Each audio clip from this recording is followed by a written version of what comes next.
স্বামীর কাছে শুধু রাতের উপভোগের জন্যই ছিলাম আমি, আর আমার নরম দেহটাই ছিল তার পছন্দের তালিকায়। কিন্তু আমার যে রাতের সুখ ছাড়া আরও কিছু চাই সেটা তার বোঝার ক্ষমতা হয় নাই। আমার নাম নিশি। আজ থেকে 1 বছর আগে শফিকের সাথে আমার পারিবারিকভাবে বিয়েটা হয়েছে। বিয়ের কয়েক মাস খুব ভালোভাবে সময় কাটলেও এখন যেন তা শুধুই স্বপ্ন। আজ আমি 5 মাসে প্রেগনেন্ট, কিন্তু আমার ভালো মন্দ দেখাশোনার মতো কেউ নেই। শফিক আছে শুধু চাকরির ব্যস্ততায়। বিয়ের 1 বছর পরে বাচ্চা নিয়েছি। সে চায়নি আমি এখনই বাচ্চা নেই, কিন্তু বাধ্য হয়েই আমাকে বেবিটা নিতে হয়েছে। ভেবেছিলাম বাচ্চা নিলে হয়তো আমার প্রতি তার একটু মায়া কাজ করবে, কিন্তু 5 মাসের অন্তঃসত্ত্বা থাকা সত্ত্বেও আজ আমাকে তার বাড়ির যত কাজ আছে, কুয়ো থেকে পানি তোলা, কাঁচা ঘর, কতদিন পর পর পাশের পুকুর থেকে মাটি এনে সারা বাড়ি লেপ দেওয়া, রান্নার জন্য যত মশলা সব পাটায় পেশানো, তারপর 3 বেলা রান্না, এটা তো প্রতিদিনের রুটিন মাফিক কাজ। কাজ করতে করতে ক্লান্ত হয়ে যায়, তবু তাদের কাজ শেষ হয় না। রাতে আবার শাশুড়ির পা টিপে দিতে হবে। এখনও কারেন্ট আসে নাই এই এলাকায়, তাই রাত ভোরে শাশুড়িকে হাত পাখা দিয়ে বাতাস দেওয়া যেন নিত্যদিনের কাজ। বাড়িতে শুধু শ্বশুর শাশুড়ি আর আমি থাকি। কাজের ব্যস্ততার কারণে শফিককে থাকতে হয় বাহিরে। শফিক একটা প্রাইভেট কোম্পানিতে মোটামুটি 20,000 টাকার বেতনে চাকরি করে, আর তার চাকরি দেখেই আমার বাবা মা কিছু না ভেবেই প্রস্তাব দেওয়ার সাথে সাথে বিয়ে দিয়ে দিয়েছে। কিন্তু শফিক যে কেমন তা আমার পরিবার এখনও জানতেই পারে নাই।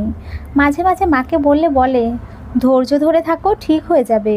কিন্তু যখন শফিক আমার বিয়ে করে তখন আমার পরিবারকে বলেছিল যেখানে চাকরি করে সেখানে বাসা ভাড়া করে থাকবে। আজ যদি এই কথা শফিককে ফোন দিয়ে বলতে চাই, আমার উপরে আরও চড়াও হয়। আজ শফিকের সাথে আমার বিয়ে হয়েছে ঠিকই, কিন্তু বিয়েটা মোটেও তার সাথে হওয়ার কথা ছিল না। বাবা মায়ের মতকে গুরুত্ব দিয়েই বিয়েটা করেছি। তবে কেন আমার জীবনে এত কষ্ট? আমি যখন বাপের বাড়ি থেকে বিয়ের পর শ্বশুর বাড়িতে আসি, তখন আমার নিজের জন্মস্থানকে পরস্থান করে তারপরেই এসেছি, আর শ্বশুরবাড়িকে এক নিমিষেই আপন করে নিতে চেয়েছি। কিন্তু ভাগ্য আমাকে একটা নিকৃষ্ট পরিবারের কাছে নিয়ে দাঁড় করিয়েছে, যারা আমাকে কাজের মেয়ে আর ভোগ্য পণ্য হিসেবে ব্যবহার করে। কোনো কাজ করতে একটু দেরি হলে উঠতে বসতে খোঁটা দেবে, আর আমার স্বামী নামক কাপুরুষটা পরিবারের কথায় ওঠে আর বসে। বড় আফসোস হয় যখন ভাবতে থাকি কেন আমাকে এসএসসি পাশ করার পরে বিয়ে দেওয়া হলো। আমি তো আরও অনেক পড়তে চেয়েছিলাম। ঈদের ছুটিতে শফিক বাড়িতে এসেছে, আর পাশের রুম থেকে শুনতে পাচ্ছি শাশুড়ি ছেলের কাছে বিচার দিচ্ছে আমি নাকি সারাদিন একটাও কাজ করি না, নবাবের বেটির মতো ঘুম পাড়ি আর খাই। তখন কষ্টে বুকটা ফেটে যাচ্ছিল, আর চোখ দিয়ে অশ্রু গড়িয়ে গড়িয়ে পড়ছিল। আর কত কাজ করলে তাদের মন পাওয়া যাবে আমার সঠিক জানা নেই। তার নিজের মেয়ে হলে কি এভাবে আমাকে দিয়ে কাজ করিয়ে মিথ্যে কথা বলতে পারতো? রাত হয়েছে, শফিকের কাছে কেঁদে কেঁদে বলছি, আমাকে শহরে নিয়ে যাবে না? এখানে সারাদিন কাজ করতে হয়, আর আমার এখন তো একটু বিশ্রামের দরকার। তুমি বুঝতে পারো না? মা বলল, সারাদিন কোনো কাজ করো না, কার কথা বিশ্বাস করব? তোমাকে শহরে নিয়ে যেতে পারবো না আমি।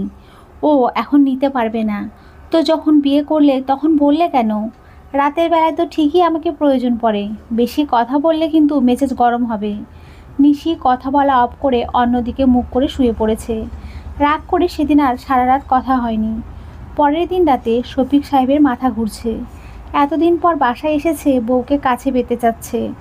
বারবার নিশিকে বলা সত্ত্বেও নিশি কোনোভাবেই রাজি নয়, কারণ সে 5 মাসের অন্তঃসত্ত্বা। আর রাজি না থাকাতে শফিকের মাথায় রক্ত উঠে গেল। ইচ্ছে মতো নিশিকে বকাঝকা শুরু করলো। আর নিশির চোখের পানি যে একমাত্রই সম্বল। সকালের যত কাজ আছে সব শেষ করে নিয়েছে নিশি। দেখতে পেল তাদের বারান্দার উঠানে বসে পাশের বাসার সুলতানা ভাবি আর শাশুড়ি মুচকি মুচকি হাসছে। তখন নিশি গিয়ে বলল, এত হাসি যে কি করে আলোর নিচে চাপা পড়ে আছে? ভাবিজির দীর্ঘশ্বাস আর চোখের জলে তা কখনো বুঝতেই পারিনি। নিশির কথাটা সুলতানাকে অনেক ভাবিয়ে তুলল। কথাটার মানে ঠিক বুঝতে পেরে চুপ হয়ে গেল, কারণ নিশি জানে সুলতানার স্বামীর কিছু ডিফেক্ট আছে। তার নিট ফল শূন্য ইস্যুলেস দম্পতি, মোটামুটি অনেক সম্পত্তির মালিক হয়েও অসুখী। সুলতানা অনেক ক্ষেপেছিল তার স্বামীর উপরে বাচ্চা বাচ্চা করে, কিন্তু কি আর করার, কোনো লাভই হয়নি। তার উপরে আবার স্বামী ওনাকে স্যাটিসফাই করতে পারে না ঠিক মতো। এখন নজর শফিকের উপরে পড়তে পারে। শফিকের বয়সও বেশি নয়, চেহারাটাও বেশ। তাই নিশির সন্দেহের পরিমাণটা একটু বেড়েই চলেছে। নিশি দেখতে পেল শফিক কারোর সাথে কথা বলছে। ঘরে গিয়ে দেখে শফিক আর তার বন্ধু সুজন দুজন মিলে গল্প করছে। সুজন বলতে লাগলো, ভাবিকে দিয়ে এখনও কাজ করাস কেন? তার তো এখন এগুলো কাজ করা ঠিক না। কাজ করবে না তো বসে বসে খাওয়ার জন্য তো বিয়ে করিনি। কথাটা বলে শফিক বাজারে যাওয়ার জন্য হাতে ব্যাগ নিয়ে রওনা হয়েছে। আর সুজনকে বলল, থাক, দুপুরে খাবার খেয়ে তারপর যাস। সুজন বসে আছে রুমে। নিশি ঘরে এসে এক কথা দু কথা বলতে বলতে মনের যত আবেগ আছে সব বলতে লাগলো। আমি ছিলাম মধ্যবিত্ত পরিবারের মেয়ে, কিন্তু বাবা মা সব সময় আমাকে নিয়ে ভাবতো বড় হয়েছি কখন যেন ফুরুত হয়ে যায়, মানে কোনো গুন্ডা বদমাইশ ছেলের খপ্পরে পড়ে কখন যেন চলে যায়। কারণ আমি দেখতে যে অনেক সুন্দরী তা তো বুঝতেই পারছেন। কত ছেলে আমার পিছনে পিছনে ঘুরেছে হিসেব করে রাখলেও মনে রাখা সম্ভব না। এত শত ভেবে যে একটু চাকরিওয়ালা ছেলে পেল, ভালোভাবে তাদের পরিবারের ব্যবহার না দেখেই আমায় বিয়ে দিয়ে দিল। আর এখন দিনের পর দিন শুধু অশান্তি বেড়েই চলেছে। শারীরিক চাহিদার বাহিরেও মনের যে একটা চাহিদা আছে সেটা কখনো শফিককে বোঝাতেই পারছি না। এইটুকু কথা বলে শেষ করেছে, কিন্তু শফিক যে মানিব্যাগটাই রেখে গেছে তা নিশির জানা ছিল না। মানিব্যাগের জন্য শফিক বাড়িতে এসে দেখে নিশি কাজ বাদ দিয়ে সুজনের সাথে কথা বলছে। অমনি নিশির সামনে গিয়ে ঠাস করে পা দিয়ে 5 মাসের অন্তঃসত্ত্বা পেটের মধ্যে লাথি মেরে দিল। নিশি সাথে সাথে মাটিতে লুটিয়ে পড়ল আর ব্যথায় কাতরাতে লাগলো। সুজন আহাম্মক হয়ে গেল, থতমত হয়ে দাঁড়িয়ে আছে। কি হয়ে গেল কিছুই বুঝতে পারছে না। কেমন জানোয়ার হলে কেউ পেটে লাথি মারতে পারে? 5 মাসের অন্তঃসত্ত্বা নিশির পেটে লাথি মারায় জলের মাছ ডাঙায় উঠলে যেমন ছটপট করে, নিশিও ঠিক তেমনই ছটপট করতে লাগলো। এটা কোনো জানোয়ারের কাজ হতেই পারে না। সাথে সাথে আশেপাশে যত লোক ছিল সব লোক শফিককে গালিগালাজ করতে শুরু করলো। শফিক চুপচাপ দাঁড়িয়ে আছে আর আর্তনাদ দেখছে। একবারের জন্যেও ওর চোখে আফসোস দেখছে না কেউ। কিন্তু নিশির অবস্থা খুবই খারাপের দিকে যাচ্ছে। হয়তো লাথিটা আস্তে মারতে চেয়েছিল, ভুল করে জোরে হয়ে গেছে। আস্তে আস্তে নিশির চোখের সামনে সব কিছু ঝাপসা হয়ে আসছে। মৃত্যু যেন হাত ছানি দিয়ে ডাকছে। সবাই যার যার মতো নিশির হাত পা টিপতে লাগলো। আর পড়ে গিয়ে মাথাটা লেগেছে চেয়ারের এক কোণায়, যার জন্য মাথা ফেটে গিয়ে রক্ত বের হচ্ছে। সবাই বলা বলি করছি, এত নিষ্ঠুর স্বামী হতে পারে? শফিক তো এমন ছিল না। নিশির জ্ঞান নেই, হাত পা একদম ছেড়ে দিয়েছে। কখন জানি জীবন নামের পাখিটা ফুরুত করে চলে যায়। সবাই ভয় পেয়ে গিয়েছে কি থেকে কি হয়ে যায়। আর জ্ঞান হারাবার পর নিশির সাথে কি ঘটেছে কিছুই মনে নেই। গ্রাম্য ডাক্তারকে খবর দেওয়া হয়েছিল। যেহেতু অন্তঃসত্ত্বা তাই ভয়ে সে সামান্য ঔষধ পর্যন্ত দেয়নি। যদি ঔষধ পেটের বাচ্চার কোনো ক্ষতি হয়ে যায়। গ্রাম্য ডাক্তার নিশির অবস্থা দেখে সাথে সাথে হাসপাতালে নেওয়ার জন্য বললেন। যেহেতু বালুচর তাই হাসপাতালও অনেকটা দূরে আর রাস্তাও বেশি ভালো না। এদিকে নিশির অবস্থা ক্রমশই খারাপের দিকে যাচ্ছে। মরে গেলে জেল হাজত, নিশ্চিত ভয়ে তাড়াহুড়ো করে সিএনজি নিয়ে হাসপাতালে যায়। সুজন এই অবস্থা দেখে সাথে সাথে ফোন দেয় নিশির বাড়িতে। খবর পেয়ে সাথে সাথে নিশির মা, বাড়ির লোকজন আর পুলিশ নিয়ে রওনা হয় হাসপাতালে। পুলিশ নেওয়ার কারণ, এর আগেও নিশিকে অনেক অত্যাচার করেছে তার শাশুড়ি, তবু কিছু বলেনি। শুধু নিশি কিছু বলতে মানা করেছে। কিন্তু এবার তো অবস্থা খারাপ, আল্লাহ না করুক যদি কিছু হয়ে যায়। মানুষ খারাপ বলবে এটা ভেবে নিশি ডিভোর্সও দেয় নাই। আর মানুষ বলবে মেয়েটার দোষ তাই সংসার ভেঙে গেছে। তবে এবার আর না, অনেক সহ্য করেছে আমার মেয়ে। হাসপাতালে গিয়ে দেখতে পেল নিশিকে এমার্জেন্সিতে ভর্তি করা হয়েছে। আর নিশির সাথে শুধু শফিক রয়েছে, আর কেউ নেই। যখন নিশির জ্ঞান ফিরল তখন দেখতে পেল হাসপাতালের বেডে শুয়ে আছে আর পাশে তার মা বসে আছে। নিশি আশেপাশে তাকিয়ে আছে আর মাকে বলছে, মা আমি তো ভেবেছিলাম আমি মারাই যাব, কিন্তু কিভাবে বাঁচলাম? এটা আল্লাহর ইচ্ছে, মালিক তোমাকে বাঁচিয়ে রেখেছে। গরিবের কেউ না থাকলেও আল্লাহ একজন আছে। কিন্তু আমাকে হাসপাতালে কে নিয়ে এলো? তুমি কিভাবে জানলে আমার এমন অবস্থা? শফিকই তোকে হাসপাতালে নিয়ে এসেছে। আর আমাকে কে যেন ফোন দিয়ে বলল, চিনি না আমি। শফিক কই মা? পরে পুলিশে দিয়েছি। এর আগেও তো তোর কথা শুনে কিছু বলতে পারিনি, কিন্তু এবার আর না, তাই এখন জেলের ভাত খাবে, দেখুক কেমন লাগে। পুলিশে মানে? জেলে মানে? ও কেন জেলে থাকবে? ভুল করে হয়তো এমনটা করে ফেলেছে তাই জেলে দিতে হবে? ও তো কদিন হলো বাড়িতে এসেছে, আমাকে ভুল করে লাথি মেরেছে হয়তো। আচ্ছা মা, শফিককে কবে পুলিশে নিয়ে গেছে? 7 দিন হয়েছে। আর এই 7 দিন তুই মৃত্যুর সাথে লড়াই করেছিস, আর আজকেই তোর জ্ঞান ফিরল। কি বলো, আমার বাচ্চার তো কোনো ক্ষতি হয়নি আবার? তাহলে আমি আরও বাঁচব না। প্রথম প্রথম আমি মা হব। তোর পেটের বাচ্চা কি হয় বুঝতে পারছে না কেউ। তোর অবস্থা খুবই খারাপ ছিল, কিন্তু আল্লাহ যে তোকে বাঁচিয়ে রেখেছে এটাই অনেক। মরে তো যায়নি, বেঁচে আছি। শফিককে ছাড়িয়ে আনার ব্যবস্থা করো মা। আমি 7 দিন ধরে হাসপাতালে আছি, আর শফিক জেলে। মনে হয় না জানি কত কষ্ট করছে। তোর শ্বশুরবাড়ির সবাই অমানুষ। খুব করে ভুল করেছি তোরে ওই জায়গায় বিয়ে দিয়ে। তোর স্বামীও একজন অমানুষ। যে স্বামী তার নিজের অন্তঃসত্ত্বা স্ত্রীর পেটে লাথি মারতে পারে তাকে অমানুষই বলে। আর দরকার নেই শ্বশুরবাড়ি যাওয়ার, ডিভোর্স দিয়ে দিবি। না মা না, বিয়ে যখন করেছি আর শফিককে নিয়েই আমি সংসার করব। শফিক একদিন ভালো হবেই, আর আমার সন্তানের বাবা হতে যাচ্ছে ও। আমি কেসটা উঠিয়ে জেল থেকে ছাড়িয়ে নিয়ে আসব। হাসপাতাল থেকে ছাড়া পেয়ে ঈদের 15 দিন পর এক উকিলের সাথে কথা বলে শফিকের ব্যাপারে, যেহেতু আমি বেঁচে আছি আর আমি এই স্বামীকে নিয়ে সংসার করতে চাই, তাই ওকে ছাড়ানোর ব্যবস্থা করেন।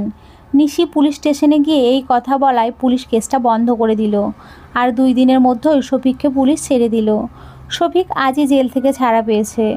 বাসায় আসার সময় শফিক আমার সাথে গাড়িতে একটা কথাও বলেনি, আমিও কিছু বলিনি। আমাদের বাড়িতে নিয়ে গেলাম আগে, আর শফিক বাড়িতে এসেই রুমের দরজা বন্ধ করে দিল। তাই আমিও আর কিছু জিজ্ঞেস করলাম না। কতক্ষণ পর শফিক, বাড়ি চলো, এখানে আর এক মুহূর্তও থাকবো না। আমি বিছানায় শুয়ে আছি, শরীরটা বেশ খারাপ লাগছে।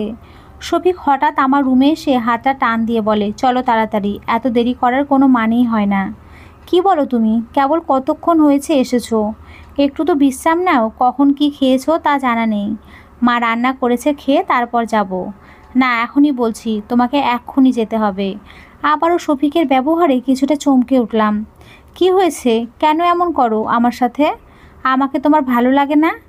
বিয়ে হয়েছে থেকেই আমার সাথে খারাপ ব্যবহার করেই চলেছ।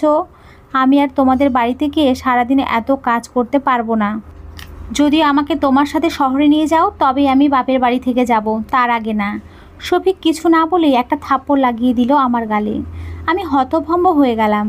আমি তো ভেবেছিলাম ওই ঘটনার পরও শুধরে যাবে, কিন্তু আমি শফিককে জিজ্ঞেস করলাম, আমাকে মারলে কেন? মারবো না তো কী করব? জানোস না, বেশি কথা বললে আমার মাথা গরম হয়ে যায়। তোর কি মনে হয় তুই আমাকে জেল থেকে বের করে এনেছিস, এর জন্য আমি তোকে ভালোবাসবো, তোর প্রতি দয়া দেখাবো? কখনোই না। এখন বলছি বাড়ি চল, দেখা যাক, তোকে শহরেই নিয়ে যাব। তোর এতই যখন শহরে যাওয়ার শখ, তোকে আর গ্রামে রাখবো না। এখন তো খুশি? আচ্ছা, মাকে বলে আসছি আমি, তুমি একটু অপেক্ষা করো। এরপর দুজনে মিলে রওনা হলো শফিকের বাড়ির উদ্দেশ্য। বাড়িতে গিয়েই দেখে শাশুড়ির আগে ফুলে বোম হয়ে আছে। শফিক ঘরে ঢুকতেই দেখতে পেল তার টেবিলে একটা ডায়েরি পড়ে আছে। ডায়েরিটা দেখে শফিক নিয়ে ব্যাগে ঢুকিয়ে রাখলো। তুমি মা হতে পারবে, তোমার স্বামীকে বলবে এটা তোমার সন্তান। সুলতানা, আমি তোমাকে অনেক ভালোবাসি। নিশি ডায়েরিটা খুলেই দেখতে পেল বড় বড় অক্ষরে এই লেখাটা, আর লেখাটা দেখে ভীষণভাবে চমকে উঠল। শফিক যখন বাইরে বের হয়েছে অমনি নিশির ডায়েরির কথা মনে পড়ে যায়, আর খুলে যা দেখলো তাতে অবাক না হয়ে আর পারল না। নিশির মেজাজটা গরম হতে লাগলো। কাকে সে জেল থেকে ছাড়িয়ে এনেছে এইটা দেখার জন্য? আর মানুষ কি বলবে? আর বাড়িতে চলে গেলে কয়দিনই বা ভালো থাকতে পারবে? আর কোনো স্বামী যখন পরনারীতে আসক্ত হয় তখনও সেটা নাকি মেয়েদেরই দোষ, কারণ মেয়েরা নাকি শক্ত করে স্বামীকে আঁচলে বাঁধতে না জানলে এমনই হয়। আর আমার মা আগে একটু অন্যরকমই ছিল, মেয়ে বলে অবহেলা করত, বিয়ে দিলেই যেন বেঁচে যেত। তাই এসএসসি পাশ করার পরেই বিয়ে দিয়ে দিয়েছে। আমার কপালটাই খারাপ। এখন যদি শ্বশুর বাড়ি থেকে চলে যাই, বাপের বাড়ি গিয়ে আর কতদিন থাকা যায়? বড় হয়েছি তো, এখন বেশি দিন থাকলে কোনো বাবা মায়েরই ভালো লাগবে বলুন?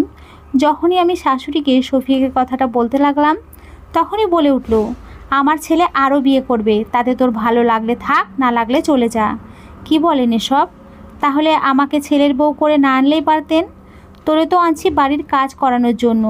নিশি কাঁদতে কাঁদতে তার রুমে চলে গেল, আর দেখলো সুজন তার রুমের দিকে আসছে। আসলে নিশি আগে যেমন কষ্ট করছে, আজও তাকে তেমনি কষ্ট সহ্য করতে হচ্ছে। সুজন জিজ্ঞেস করতে লাগলো, ভাবি কি হয়েছে আপনার? কিছু না, কিন্তু কষ্ট দিয়ে জীবনটা ঘেরা। ছোট থেকে জীবনটা কষ্টের মাঝখান দিয়ে চলছে। গরিব পরিবারে জন্মগ্রহণ করলে যা হয় আর কি। তুমি তো জানোই, কারণ তোমার নানু বাড়ি ওই জায়গাতেই ছিল। আমার জীবনের কাহিনী পুরোটা জানো না, আজ তোমায় বলছি শোনো। জীবনে সুখ কী জিনিস সেটা হয়তো আমার কপালে ছিলই না, কারণ জীবনটা এমন যে সুখ কখনো ধরায় দেয়নি। আমার মনের আশা কখনোই পূরণ হতো না। যখন যাই ভাবতাম না কেন, পরে তার উল্টোটাই আমার সাথে হতো। আমরা ছিলাম দুই ভাই বোন। আমি যখন থেকে বুঝতে শিখেছি তখন থেকে সবার অবহেলা সহ্য করতে হয়েছে। আর সবাই কেন অবহেলা করবে না যদি নিজের মাই আমার সাথে এমন করে? আমি পড়ালেখায় একটু কম পারতাম, আর আমার ভাই পড়ালেখায় খুবই ভালো ছিল। আর হবেই তো ভালো, কারণ ও তো ছেলে, ওর গুরুত্ব একটু বেশি। মেয়েরা তো আর বাবা মার কাছে সারা জীবন থাকবে না, আর ছেলেরা তো চাকরি করবে, তাদের খাওয়াবে, তাই না? আমি তো তা করতে পারবো না। আমাকে কেউই ভালোবাসতো না। আমাকে বলতো তুই পাশ করতে পারলেই হবে, বড় হলে বিয়ে দিয়ে দেব, পরের বাড়িতে থাকবি। তখন আমি চতুর্থ শ্রেণী শেষ করে পঞ্চম শ্রেণীতে পড়ি। আমি মনে হয় মেয়ে হয়ে জন্ম নিয়ে খুব বেশি ভুল করে ফেলেছি। আর আমাকে অকারণে খুব করে আম্মু অনেক মারতো। আমি শুধু চুপ করে সহ্য করতাম। আবার আপনারা ভাববেন না এটা আমার সৎ মা ছিল, এটা আমার আপন মাই ছিল। এভাবে আস্তে আস্তে অবহেলার মাঝে বড় হতে লাগলাম। আমার ভাই পঞ্চম শ্রেণীতে পরীক্ষা দিয়ে জিপিএলে 5 পেল। তখন যেন তাদের খুশির অন্ত নেই। আর আমি দশম শ্রেণীতে পড়ি। কিন্তু এবারে তো খুব ভালো করে প্রিপারেশন নিতে হবে, কিন্তু কোচিং করতে হবে তো আগে থেকে, তাই না? আমি ষষ্ঠ শ্রেণী থেকে এ পর্যন্ত প্রাইভেট বা কোচিং কোনোটাই করিনি। আর করব কেমনে? আমাকে তো কোনোদিন পড়ার জন্য টাকাই দেয়নি। তাহলে আমি হুট করে কি করে ভালো ইংরেজি পারবো, অঙ্ক কি করে ভালো বুঝবো? আর ওকে তো বাসায় টিচার এসে পড়ায়। আসলে আমি মেয়ে তাই বলে এমন করে। শুধু যে লেখাপড়া থেকে এমন তা কিন্তু না। প্রায় সব জিনিস থেকে আমি অবহেলার পাত্র ছিলাম। টাকা, খাবার, পোশাক সব। এক ড্রেসে পুরো 2 বছর কাটিয়ে দিয়েছি। একজোড়া জুতোর জন্য অনেক কেঁদেছি। একদিন জুতো ছিঁড়ে গিয়েছিল, আর আমি তখন 2 পায়ে 2 স্যান্ডেল নিয়ে স্কুলে গিয়েছিলাম। আর সেদিন আমার বান্ধবীরা অনেক হাসাহাসি করেছিল। তারা তো আর জানে না আমার এতটা কষ্ট। তাই খুব কম বান্ধবী ছিল আমার। আমি টাকা চাইলেই বলতো এত টাকা কিসের লাগে, আর আমার সাথে রাগ করতো। তখন আমি তাদের কিছু না বলে রাগ করে চলে যেতাম আমার রুমে, নিতাম না টাকা। আর রুমে গিয়ে চুপে চুপে অনেক কান্না করতাম। আপনারাই বলুন, সবাই যখন টিফিনের সময় কিছু খায়, আমার তখন কেমন লাগে? যখন খেতে বসতাম, মাছের মাথাটা ছেলেকে দিত, আর আমাকে দিত ছোট টুকরাটা। সব ওকে বেশি বেশি দিত। কেউ বলতো না যে মেয়েটা তো আছে। বাবা মা দুজনেই ছেলেকে নিয়েই টানাটানি করতো। বাবা বলতো ছেলে আমার, মেয়ে তোমার। আবার মাও বলতো ছেলে আমার, মেয়ে তোমার। মাঝখান থেকে আমি কার ছিলাম নিজেও জানি না। এক সময় মা খুব ক্ষেপে গিয়ে বলতো ছেলেরা মায়ের মতোই হয়, ছেলে আমার। আর আমি এক পাশে দাঁড়িয়ে থাকতাম। এগুলো দেখে আড়ালে গিয়ে কাঁদতাম। ভাইটা যদি একটু দুষ্টামি করতো, আমি কিছু বললে মা আমার উপরে জুলুম করতো। আমি সব সময় মায়ের বকা শুনেই থাকতাম, আর কান্নার উপরেই থাকতাম। আর ভাবতাম আমার জীবন এভাবেই কি যাবে? সবাই বলে মেয়েদের নাকি দুটি জীবন, এক জীবন বাবার বাড়িতে কাটায়, আর এক জীবন শ্বশুর বাড়িতে। কিন্তু আমার একই হলো। আমি শ্বশুরবাড়ি এসেছি, সেখানেও একই অবস্থা। আমি এসএসসি পাশ করে কলেজে কেবল ভর্তি হব, ঠিক ওই সময় বিয়ে দিয়ে দিল। বড় হয়েছি, কিন্তু বেশি বড় না, বয়স কেবলমাত্র 17 বছর। আর আমার তো ছোট থেকে জীবনটা কষ্টের, তাই শ্বশুরবাড়ির কষ্টটা মানিয়ে নিতে পারি, কিছু মনে করি না। কিন্তু এই স্বামী যদি আমার উপরে এত আঘাত দেয়, তাহলে কিভাবে সহ্য করতে পারি বলেন? মেয়ে বলে এত অবহেলা, গরিব হয়েছি বলে আরও অবহেলা। ভাবি এত কষ্ট করে বড় হয়েছেন, আগে তো জানতাম না। তবে ভাবি আমায় মাফ করে দিও, অনেক দিন ধরে শরীরটা ভালো লাগছিল না। তারপর হাসপাতালে গিয়ে পরীক্ষা করাতেই ধরা পড়ে আমার ক্যান্সার হয়েছে। হয়তো আল্লাহ বেশি দিন আমাকে এই পৃথিবীতে রাখবেন না, তাই মরে যাওয়ার আগে সত্যি কথাগুলো তোমাকে বলতে এসেছি। তুমি ছোট থেকে এত কষ্ট করেছো আমার জানা ছিল না। যখন আমি নানু বাড়িতে ছিলাম, মনে করে দেখো, তোমাকে পথে বিরক্ত করতাম, আর তুমি রাগ করে একদিন আমাকে থাপ্পড় মেরেছিলে, নিশ্চয়ই মনে আছে? তোমায় মনে মনে অনেক ভালোবাসতাম আমি, কিন্তু তুমি আমায় পাত্তা দিতে না। আর সেদিন থেকে আমার মনে প্রতিশোধের আগুন বইতে থাকে। অনেক রাগ হয়েছিল ওই থাপ্পড়ে, আর তখনই সিদ্ধান্ত নিয়ে ফেলি, তোমার যেখানেই বিয়ে হবে প্রথমে তোমার স্বামীর সাথে আগে বন্ধুত্ব করব, তারপর তোমাকে শিক্ষা দেব। ঠিক তাই করেছি। তোমার বিয়ে হওয়ার 1 মাসের মাথায় আমি খুঁজে পাই শফিকের সাথে তোমার বিয়ে হয়েছে। তারপর ফেসবুকে শফিকের সাথে আমি বন্ধুত্ব করি। তারপর অনেকবার দেখা করি দুইজনে। এভাবেই শফিক আমাকে বিশ্বাস করতে শুরু করে আর আমরা ভালো বন্ধু হয়ে যাই। তারপর থেকেই আমি সব সময় শফিককে ফোন দিয়ে মিথ্যা কথা বলতাম তোর বউয়ের অন্য একজনের সাথে সম্পর্ক আছে। তুই যখন চাকরিতে যাস আর তোর বউ ফাঁকা বাড়িতে রাতের আধারে পরপুরুষের সাথে অন্য কিছু করে। শফিকের মাকে বলার পর প্রথমে বিশ্বাস করতেই চাইনি, কিন্তু তুমি যখন আমার সাথে ফোনে কথা বলতে তখন আমি তোমার শাশুড়িকে অন্য ফোন থেকে কল দিয়ে বলতাম, দেখেন আপনার ছেলের বউ অন্যজনের সাথে কথা বলছে। এর জন্য তোমাকে অনেকবার বকাঝকা করেছে, কিন্তু মান সম্মানের ভয়ে কাউকে কিছুই বলেনি। আর যখন শফিককে বানিয়ে বানিয়ে তোমার কথাগুলো বলতাম তখন শফিকও আমার কথা খুবই বিশ্বাস করত। আর ডায়েরিটা যে টেবিলে ছিল সেটা আমি রেখেছিলাম। তারপর ওই সব আমি লিখেছিলাম যাতে তোমার মনেও সন্দেহের সৃষ্টি হয় আর তোমাদের ছাড়াছাড়ি হয়। আর শফিককে ছেড়ে গেলে আমার মনের ভেতরের আগুনটা একটু হলেও কমবে। আর তোমার মা যখন পুলিশ নিয়ে হাসপাতালে গেল, আসলে পুলিশকে আমি পাঠিয়েছিলাম যাতে করে শফিক জেলের ভাত খায়। তোমার শাশুড়ির কাছে আমি বদনাম করতাম যে তুমি একটা নষ্টা মেয়ে, সুলতানার স্বামীর সাথে অবৈধ সম্পর্ক আছে, তাই তোমাকে কেউ দেখতে পারতো না। শফিক না পারতো কাউকে বলতে, না পারতো সহ্য করতে, তাই তোমাকে নির্যাতন করতো আর ভাবতো শহরে নিয়ে গেলে হয়তো অন্য পুরুষের সাথে তুমি সম্পর্ক করবে, তাই নিয়ে যেতে চাইতো না। তুমি আমার এত বড় সর্বনাশ করতে চেয়েছিলে। এর জন্য শফিক আমাকে বারবার সন্দেহ করতো। কিছুই বুঝতে পারতাম না। এই সন্দেহের কারণে ঝগড়া লেগেই থাকতো সংসারে। আর বারবার বলতো সুলতানার স্বামীর সাথে তোর অবৈধ সম্পর্ক আছে, কিন্তু আমি যা করিনি তা মেনে নেব কেন? এর জন্য সব সময় ঝগড়া হতো। আর সুজন, তুমি তো আমায় বলতে সুলতানার সাথে শফিকের সম্পর্ক আছে। এই সবই মিথ্যা কথা ছিল, সব বানিয়ে বলতাম। আসলে এই সব কিছুর জন্য আমিই দায়ী। আমাকে ক্ষমা করে দিও। আমি শফিককে সব কিছু বুঝিয়ে বলবো, আর তোমার শাশুড়িকেও বলবো যাতে করে তোমাকে কেউ সন্দেহ না করে আর এত কাজ না করায়। আমি নিজের ভুল বুঝতে পেরেছি। কেউ জানি আমার মতো করে অন্যজনের ক্ষতি করার চেষ্টা না করে। আসলে তৃতীয় ব্যক্তির কূটনামির কারণে নয়তো যৌতুকের আর নয়তো পরকীয়া, এই তিনটা কারণেই সংসারে অশান্তি লাগে। তাই বলে সত্য যাচাই না করে একজনের দোষ দেওয়া বোকামি। যেই বোকামিটা করেছে শফিক আর তার পরিবার, যার কারণে কষ্ট পেতে হয়েছে নিশিকে। আমরা একজনকে ভালোবাসতেই পারি, মন থেকে কাউকে পছন্দ করতেই পারি, কিন্তু সে যদি পাত্তা না দেয় তাই বলে কারো মনে মিথ্যা সন্দেহ ঢুকিয়ে দিতে পারি না। এটা গীবত, আর গীবত হচ্ছে কবিরা গুনহা। তাই আমরা সুজনের মতো খারাপ কাজ থেকে বিরত থাকব। আর মেয়েরা, তোমরা যদি কোনো ছেলের সাথে রিলেশন করো তাহলে যতদূর সম্ভব নিজের গোপন জিনিস দেওয়া থেকে বিরত থাকবে। কারণ একটা রিলেশন ভেঙে যাওয়ার পর বা কাউকে প্রপোজ করার পর রাজি না হলে এতে মনের ভেতর একরকম হিংসা জেদ কাজ করে। মনে হয় যখন ওর সাথে অন্য কোনো ছেলের বিয়ে হবে তখন গোপন সব কিছু দেখিয়ে দেব, সংসারে আগুন জ্বালিয়ে দেব। আর অনেকে ব্ল্যাকমেলও করে থাকে। তাই যতদূর সম্ভব আগে নিজেকে সচেতন হতে হবে। আর সব কিছুর সত্যতা যাচাই না করে কেউ কাউকে ভুল বুঝবেন না। আগে সঠিকটা জানুন, তারপরে সিদ্ধান্ত নিন। সুজন যে কাজটা করেছে জেদের বশে করেছে, তার এইরকম কাজকে কোনোভাবেই সমর্থনযোগ্য না। কিন্তু আমাদের সমাজে এরকম অনেক হয়, যা চোখের অন্তরালেই থেকে যায়, কিন্তু স্বামী স্ত্রীর মাঝে যুগ যুগ ধরে সন্দেহ নামক জিনিসটা থেকেই যায়।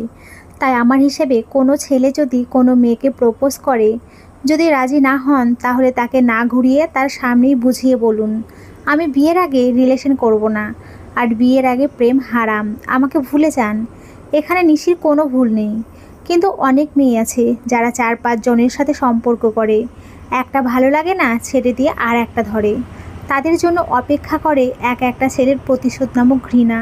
আর ঘৃণার কবলে পড়ে ছেলেটা মেয়ের আগের সব অপকর্ম ফাঁস করে দিতে চায়, যাতে করে মনে হয় মেয়েটার ক্ষতি হোক। কিন্তু আমরা অন্যজনের ক্ষতির কথা ভেবে নিজের বিপদ ডেকে নিয়ে আসি। অন্যের গোপন কোনো কিছু ছড়িয়ে দেওয়া যা আইনীয় অপরাধ। তাই এই সকল অপরাধ থেকে আমরা বিরত থাকব। একজনের কথা নিয়ে অন্যজনের কাছে লাগাবো না। আমরা প্রায় আড়ালে একে অন্যের গীবত করে থাকি। এতে আপনি সুখ পেলেও যাকে নিয়ে বলছেন তার যন্ত্রণাটা অনেক বেশি হতে পারে। তো বন্ধুরা, সকলে খুব ভালো থাকবেন, সুস্থ থাকবেন, অন্যকে ভালো রাখবেন। অনেক অনেক ধন্যবাদ বন্ধুরা। নমস্কার, খুব ভালো থেকো।